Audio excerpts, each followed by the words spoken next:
আমার বাবার প্রতি দেখাতাম না, আমার বাবা আমার জন্য জীবনটা দিয়ে দিত। কথাই নেই, পর কখন আপন হয় না, পর পরই থেকে যায়।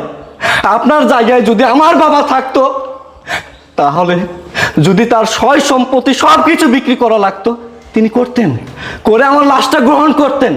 কিন্তু আপনি তা করলেন না। আর এই যে শালিকা, আমি আল্লাহর কসম করে বলতেছি, আমি কখনো তোকে শালিকা মনে করিনি, নিজের বোন মনে করেছি। এই যে ভালো কলেজে পড়তেছিস, প্রতি মাসে টাকা লাগতেছে তোর, এত এত টাকা তোকে কে দিতেছে? আমি দিতেছি।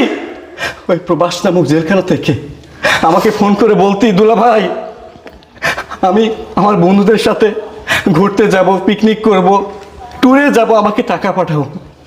আমি প্রতি মাসে মাসে তোকে টাকা দিছি।